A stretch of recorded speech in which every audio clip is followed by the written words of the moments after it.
De fato, a gente já tem aqui uma visão ampla, né, de tudo que já foi discutido em relação a esse assunto, né, mas a SET optou por abrir o debate da sociedade justamente depois da divulgação do edital, né, então eu acho que esse é um momento para a gente falar aqui um pouquinho sobre o processo, né, sobre o que teremos, o caminho que teremos pela frente, já que algumas regras em relação a esse já estão postas, né? Então eu queria aqui destacar aqui aos nossos participantes do painel o online aí, que a gente já está recebendo as perguntas, que vocês podem fazer as perguntas através dessa caixa aqui para disponibilizada pelo chat, a gente vai ter chance de endereçar. Eu queria abrir aqui a pergunta para todos os participantes, que a gente já falou aqui um pouco sobre alguns riscos relacionados a esse processo como um todo, né, do edital como um todo, mas especificamente aqui a gente falou um pouco sobre associados a esse processo de migração das parabólicas domésticas, né? Um deles que já foi citado aqui pelos meus colegas do painel é que os prazos podem ser antecipados, né? Existe uma previsão de antecipação da disponibilização do 5G nas capitais. Não há dúvida, a gente reconhece, né, o 5G como uma tecnologia muito importante para o país, mas, por outro lado, traz assim, a preocupação de como implementar. Então, eu queria ouvir aqui de vocês, primeiro, assim, que são os maiores riscos, né, associados a esse processo, ao leilão como um todo e ao processo de migração, né? E como é que a sociedade, né, as empresas de radiodifusão, as associações que estão aqui presentes e representadas podem ajudar para colaborar e para acelerar esse processo. Então, passo a palavra aqui, primeiramente, ao conselheiro Carlos Baiori. Obrigado, Ana. Bom, eu acho que, conforme já foi colocado, o principal desafio nosso para a implementação do 5G, especificamente na faixa de 3,5, é justamente esse processo da migração. Os prazos previstos pelo conselheiro relator, né, no Vistante, na verdade, né, o conselheiro Moisés, que teve o voto que conduziu a decisão final, trouxe uma redução dos prazos. Entretanto, nós entendemos que, à luz da experiência que nós tivemos no processo de desligamento da TV analógica no Estado 700, esses prazos estão confortáveis, né? O Conselho Diretor entendeu que estavam confortáveis esses prazos, mas sem dúvida nenhuma eles são desafiadores. Tem toda a questão da definição de para qual satélite da banda KU que vai, para qual satélite vão migrar os sistemas hoje em banda C estendida. Então esse é um processo que ele conforme prevê o edital, de livre negociação, então é um processo negocial, mas é óbvio, né, quanto mais rápido esse processo acontecer, as coisas vão andando, né? É uma sequência de acontecimentos que precisam acontecer. Então, a gente tem essa questão da definição de para qual satélite que vão migrar, quem está hoje na banda C. Tem a questão do simulcast, né? Como começar o simulcast. Depois, a identificação das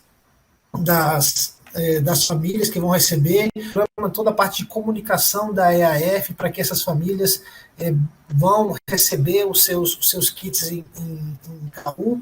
Então, assim, eu acho que esses são os grandes desafios. É mais ou menos os mesmos desafios que foram vistos hoje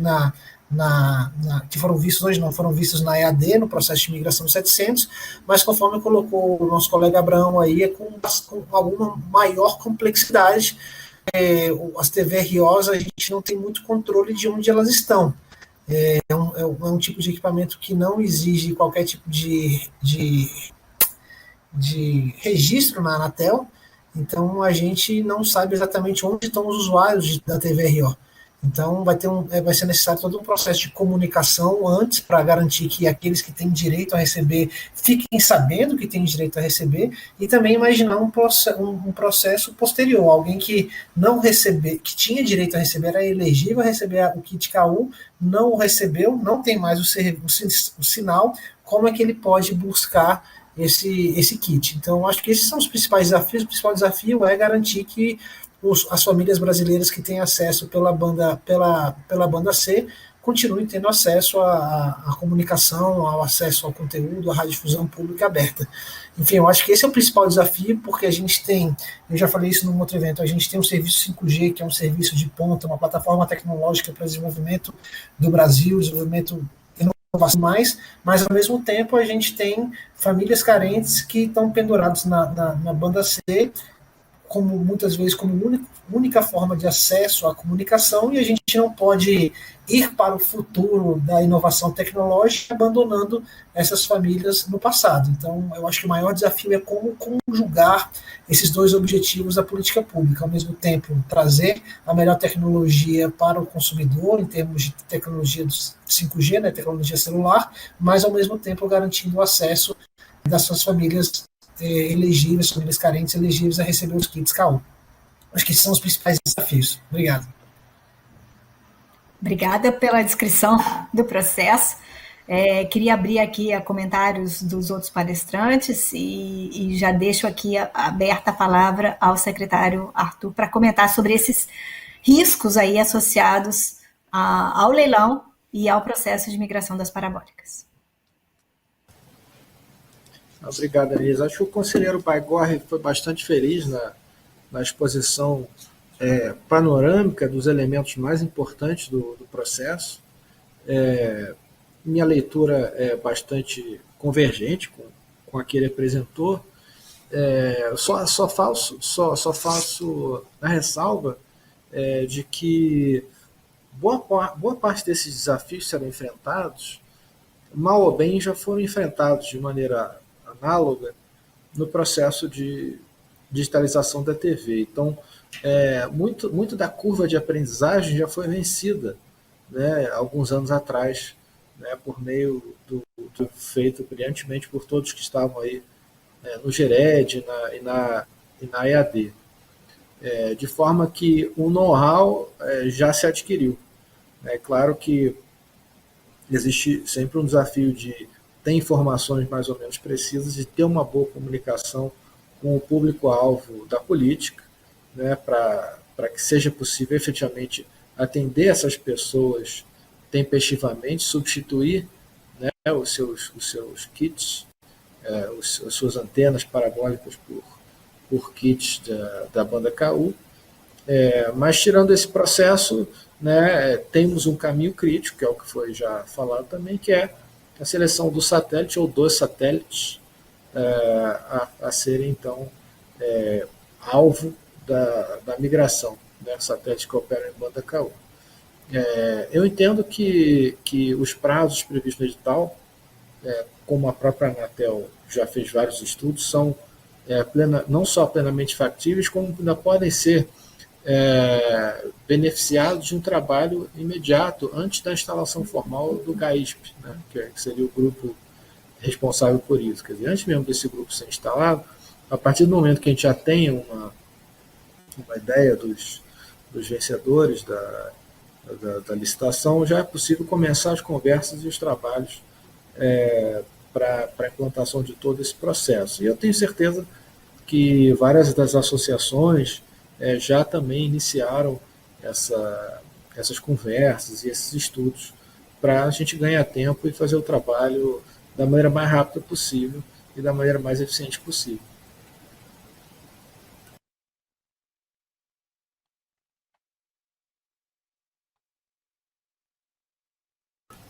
Eu acho que está no mudo, né, Lisa? Obrigada, secretário, e abro aqui a palavra às associações que foram citadas, em especial, o Samir já tinha se antecipado aqui em afirmar, né, o compromisso em antecipação dos trabalhos, e pergunto, então, aos meus colegas do setor quais são esses riscos associados ao processo e o que a gente pode fazer para trabalhar e para acelerar. Bom, acho que a questão da antecipação do prazo é algo que já está no nosso radar desde o início da publicação do edital. Então, como eu bem falei, nós não vamos esperar provavelmente dezembro, quando for constituído o GAISP, para se debruçar sobre as decisões que cabem à radiodifusão. Acho que uma decisão certeira do edital também foi deixar essa escolha de satélite para o setor de radiodifusão. Isso as emissoras de televisão já estão fazendo. Essa é uma decisão que cabe exclusivamente às emissoras e não às associações, até porque você está tratando diretamente no modelo de negócio de cada empresa, por isso que cabem às emissoras. E outro ponto que chama atenção se o setor também não indicar o satélite, não indicar os canais, a Anatel irá indicar, e esse prazo irá se postergando.